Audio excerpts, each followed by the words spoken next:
Hello friends, ಇವತ್ತಿನ ವಿಡಿಯೋದಲ್ಲಿ ನಾವು ಲಿಂಬೆ ಹಣ್ಣಿನ ಉಪ್ಪಿನಕಾಯಿ ಹೇಗೆ ಮಾಡೋದು ಅಂತ ನೋಡೋಣ.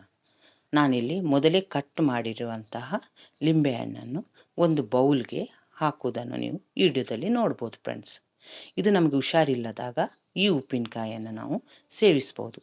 ಇದಕ್ಕೆ ಯಾವುದೇ ರೀತಿಯ ಖಾರ ಪುಡಿ ಅಥವಾ ಎಣ್ಣೆ ಅಂಶವನ್ನು ನಾವು ಇಲ್ಲಿ ಸೇರಿಸೋದಿಲ್ಲ. ಇದಕ್ಕೆ ಉಪ್ಪು ಮತ್ತು ಸಕ್ಕರೆಯನ್ನಷ್ಟೇ ನಾವು ಸೇರಿಸ್ತೇವೆ ಫ್ರೆಂಡ್ಸ್. ಇದನ್ನು ಈ ರೀತಿ ಇಟ್ಟರೆ ವರ್ಷಾನುಗಟ್ಟಲೆ ಇದು ಕೆಡೋದಿಲ್ಲ ಫ್ರೆಂಡ್ಸ್. ಜ್ವರ ಬಂದಾಗ ನಮಗೆ ಯಾವುದೇ ರೀತಿಯ ನಾಲಿಗೆ ರುಚಿ ಅನಿಸೋದಿಲ್ಲ, ಆವಾಗ ಈ ಉಪ್ಪಿನಕಾಯಿಯನ್ನು ನಾವು ಸೇವಿಸ್ಬೋದು ಫ್ರೆಂಡ್ಸ್. ಈಗ ನಾನು ಉಳಿದ ಲಿಂಬೆಹಣ್ಣಿಗೆ ಎಷ್ಟು ಬೇಕೋ ಅಷ್ಟು ನೋಡಿಕೊಂಡು ಉಪ್ಪನ್ನು ಕೂಡ ಇಲ್ಲಿ ಸೇರಿಸ್ಕೊತಿದ್ದೇನೆ ಫ್ರೆಂಡ್ಸ್. ಈಗ ಇದಕ್ಕೆ ಸಾಸಿವೆ ಪೌಡ್ರನ್ನು ಕೂಡ ನಾವು ಇಲ್ಲಿ ಸೇರಿಸ್ಕೊಳ್ಳೋಣ ಫ್ರೆಂಡ್ಸ್. ಈ ಚಾನಲ್ಗೆ ಹೊಸಬರಾದರೆ ಈ ಚಾನಲನ್ನು ಸಬ್ಸ್ಕ್ರೈಬ್ ಮಾಡ್ಕೊಳ್ಳಿ. ಬೆಲ್ ಐಕಾನನ್ನು ಆಲಲ್ಲಿ ಸೆಟ್ ಮಾಡಿದರೆ ನಾನು ಮಾಡೋ ವಿಡಿಯೋ ನಿಮಗೆ ನೋಟಿಫಿಕೇಷನಲ್ಲಿ ಬಂದುಬಿಡುತ್ತೆ ಫ್ರೆಂಡ್ಸ್.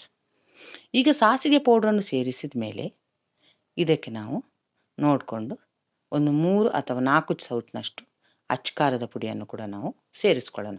ಕಡಿಮೆ ಆದರೆ ಆಮೇಲೆ ಸೇರಿಸ್ಕೋಬೋದು ಫ್ರೆಂಡ್ಸ್. ಈಗ ಒಂದು ಅರ್ಧ ಚಮಚದಷ್ಟು ಅರಿಶಿಣವನ್ನು ಕೂಡ ನಾನಿಲ್ಲಿ ಸೇರಿಸ್ಕೊತಿದ್ದೇನೆ ಫ್ರೆಂಡ್ಸ್.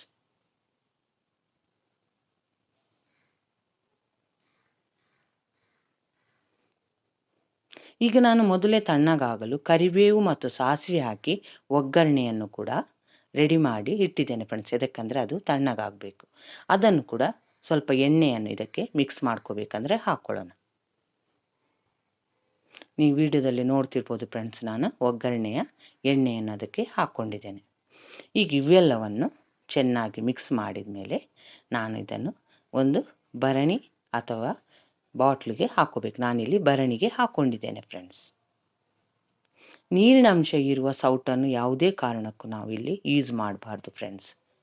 ಈಗೆಲ್ಲವನ್ನು ಹಾಕ್ಕೊಂಡ್ಮೇಲೆ ಉಳಿದ ಸಾಸಿವೆ ಮತ್ತು ಕರಿಬೇವನ್ನು ಹಾಕಿ ಒಗ್ಗರಣೆ ಹಾಕಿರುವ ಎಣ್ಣೆಯನ್ನು ನಾನಿಲ್ಲಿ ಸೇರಿಸ್ಕೊತಿದ್ದೇನೆ ಫ್ರೆಂಡ್ಸ್.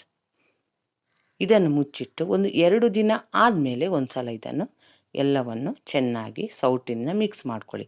ನಾನು ಇದನ್ನು ವಿಡಿಯೋದಲ್ಲಿ ತೋರಿಸ್ತಿರುವ ಹಾಗೆ 15 ದಿನ ಆದಮೇಲೆ ನಾನು ನಿಮಗೆ ಮುಚ್ಚಳ ತೆಗೆದು ತೋರಿಸ್ತಿದ್ದೇನೆ ಫ್ರೆಂಡ್ಸ್. ಈಗ ನೀವು ವಿಡಿಯೋದಲ್ಲಿ ನೋಡ್ತಿರ್ಬೋದು, ಎಲ್ಲವೂ ಎಣ್ಣೆ ಬಿಟ್ಕೊಂಡು ಎಷ್ಟು ನೀಟಾಗಿ ಉಪ್ಪಿನಕಾಯಿ ರೆಡಿಯಾಗಿದೆ ಫ್ರೆಂಡ್ಸ್. ಇದನ್ನು ಎಷ್ಟು ಬೇಕೋ ಅಷ್ಟು ತೆಗೆದು ಆಮೇಲೆ ನಾನು ಅದೇ ರೀತಿ ಮುಚ್ಚಿಡ್ತಿದ್ದೇನೆ ಫ್ರೆಂಡ್ಸ್. ಈ ರೀತಿ ಮಾಡೋದರಿಂದ ವರ್ಷಾನುಗಟ್ಟಲೆ ನಿಮಗೆ ಉಪ್ಪಿನಕಾಯಿ ಕೆಡೋದಿಲ್ಲ ಫ್ರೆಂಡ್ಸ್. ಈ ರೆಸಿಪಿ ನಿಮಗೆ ಹೇಗೆ ಅನಿಸ್ತು ಅಂತ ನನಗೆ ತಿಳಿಸಿ. ಲೈಕ್ ಮಾಡಿ, ಶೇರ್ ಮಾಡಿ. Thank you.